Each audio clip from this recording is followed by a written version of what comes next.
Selamat datang di channel Educam Ganesha. Sebelum mulai, mohon diperhatikan 3 hal berikut.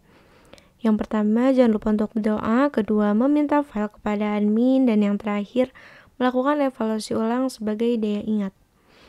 Baik, langsung saja kita membahas teori SBMPTN Ekonomi untuk bab akuntansi. Untuk yang pertama, apa yang dimaksud dengan akuntansi?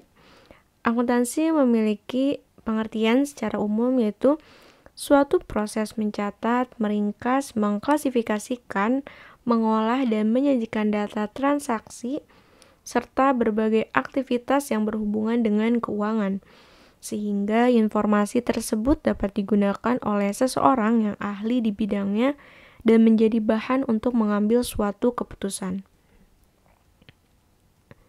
Selanjutnya, akun persamaan akuntansi. Akun persamaan akuntansi ini dibagi menjadi 2. Yang pertama akun real, kemudian akun nominal. Apa perbedaan dari kedua akun tersebut?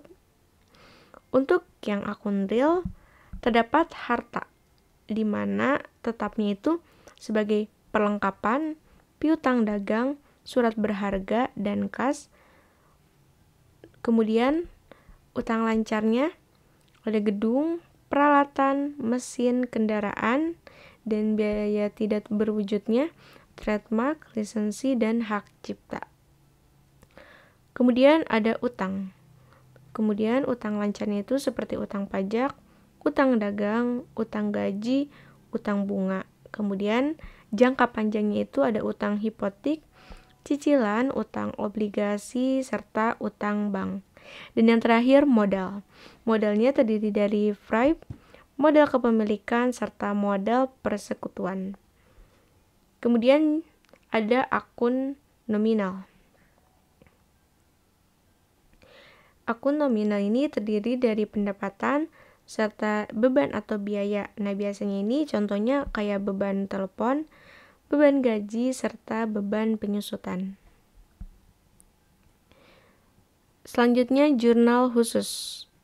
Jurnal khusus untuk yang pertama ada pembelian, di mana retur pembelian kredit itu dicatat di jurnal umum, kemudian retur pembelian tunai dicatat di penerimaan kas, pembelian tunai dicatat di jurnal pengeluaran kas, pembelian kredit dicatat di jurnal pembelian.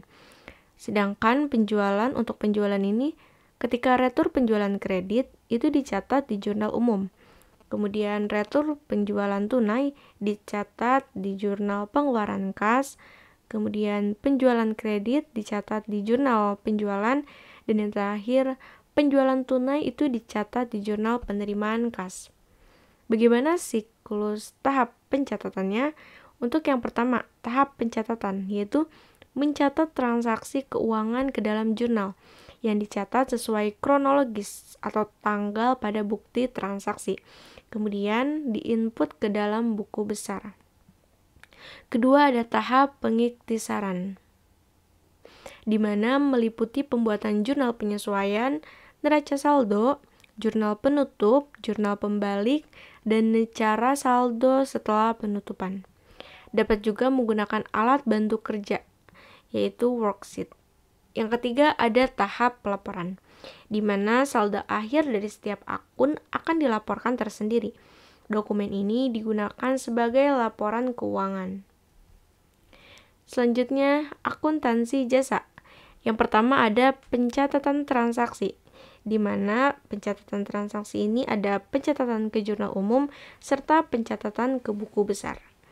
Untuk pencatatan ke jurnal umum yaitu mencatat transaksi ke dalam jurnal sesuai dengan kronologis pada bukti transaksi. Sedangkan pencatatan ke buku besar yaitu biasanya buku besarnya berisi daftar kronologis transaksi yang disortir sesuai akunnya tersendiri. Proses pencatatan ini disebut dengan posting. Yang kedua yaitu ada kertas kerja, di mana seperti neraca lajur, worksheet ialah kertas yang berisi kolom-kolom lembar kerja yang berisi semua data akuntansi. Tujuan dari adanya kertas kerja ini yang pertama, mensortir informasi dari neraca saldo dan penyesuaian, kemudian memudahkan penyusunan laporan keuangan, serta memperlihatkan kesalahan yang dilakukan dalam jurnal penyesuaian. Selanjutnya yaitu ketiga ada laporan keuangan. Laporan keuangan ini dibagi menjadi beberapa. Untuk yang pertama yaitu laba rugi, di mana menampilkan pendapatan dan pengeluaran perusahaan.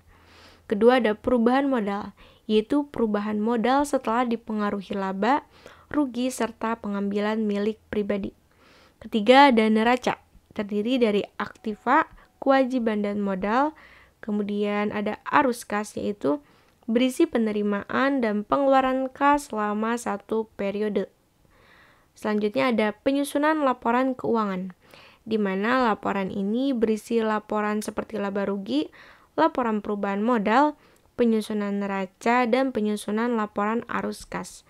Dan yang terakhir, menganalisis laporan keuangan beserta kesalahannya, di mana dalam menganalisis laporan ini terdapat beberapa metode, seperti metode analisis struktur keuangan, analisis profitabilitas, analisis aktivas, dan analisis likuiditas.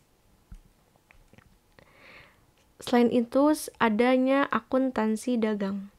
Untuk yang pertama yaitu pencatatan ke jurnal khusus, di mana jurnal khusus ini berisi transaksi yang telah disortir sesuai dengan akunnya.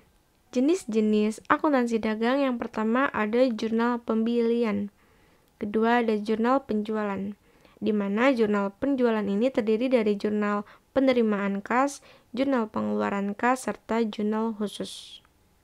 Selanjutnya ada langkah-langkah dalam pencatatannya. Yang pertama ada menginput ke jurnal khusus, kemudian menjumlahkan setiap akun yang ada.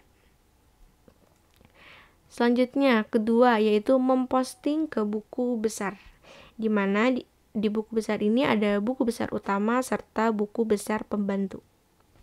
Perbedaan dari buku besar itu, yang pertama untuk buku besar utama berisi akunnya seperti utang, modal, pendapatan, serta beban perusahaan satu periode. Sedangkan buku besar pembantu yaitu akunnya berisi tentang perincian buku besar disertai bukti transaksinya. Selanjutnya yang ketiga ada kertas kerja, seperti neraca lajur atau worksheet, ialah kertas yang berisi kolom-kolom lembar kerja yang berisi semua data akuntansi.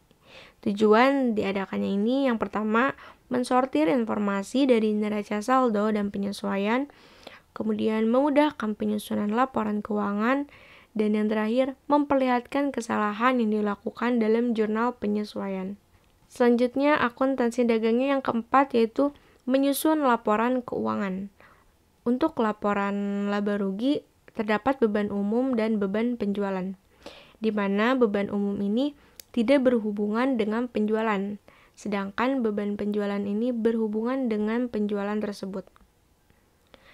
Kemudian ada laporan perubahan modal.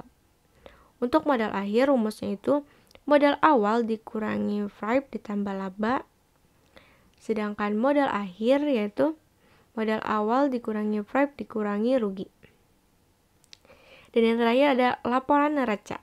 Unsur-unsur dari laporan neraca yaitu seperti kewajiban dan hutang, modal, serta harta. Selanjutnya ada bunga dan biaya dan penerimaan. Ini merupakan menerapkan matematika dalam akuntansi. Untuk yang pertama bunga. Nah, rumusnya itu untuk yang hariannya B sama dengan PP dikali H dikali P per 360 dikali 100 sama dengan PP dikali HP per 36.000, di mana PP ini yaitu pokok pinjaman, H-nya ini lama pembungaan, serta P-nya itu besarnya suku bunga dalam persen. Untuk yang bulanan rumusnya itu B sama dengan PP dikali B dikali P per 12 dikali 100 sama dengan PP dikali BP per 1200, di mana PP ini pokok pinjaman, B-nya itu lama pembungaan, serta P-nya itu suku bunga dalam persen. Sedangkan untuk rumus yang tahunan, B-nya sama dengan PP dikali T dikali P per 100 sama dengan PP dikali TP per 100. Untuk biaya dan penerimaan. Yang pertama break even point atau BIV, di mana suatu keadaan tidak untung dan tidak rugi. Untuk rumusnya, TR sama dengan TC. Untuk rugi bila TR dikurangi TC sama dengan min, dan laba bila TR dikurangi TC sama dengan positif. Selanjutnya untuk laba maksimumnya, di mana tambahan penerimaan sama dengan tambahan biaya. Dan rumusnya MR sama dengan MC, di mana MR sama dengan TR 1 dan MC sama dengan TC 1. Selanjutnya ada penawaran serta permintaan. Untuk rumus penawaran yaitu QS sama dengan C tambah B dikali PS, di mana QS ini jumlah barang yang ditawarkan, PS yaitu harga barang yang ditawarkan, kemudian QS dan PS itu tidak negatif. Sedangkan permintaan yaitu untuk fungsi harga satuannya ialah jumlah barang yang diminta, dan rumusnya itu QD sama dengan A dikurangi B PD, di mana QD itu jumlah barang yang diminta, PD itu harga barang yang diminta, serta nilai PD-nya sama dengan 0 dan bebas memesan barang, serta QD-nya sama dengan 0 apabila mencapai harga barang tertinggi. Baik, cukup sekian pembahasan teori SBMPTN Ekonomi untuk bab akuntansi. Jangan lupa untuk like, comment, dan subscribe, dan jangan lupa untuk men-share video ini sebanyak-banyaknya. Terima kasih dan sampai jumpa di video selanjutnya.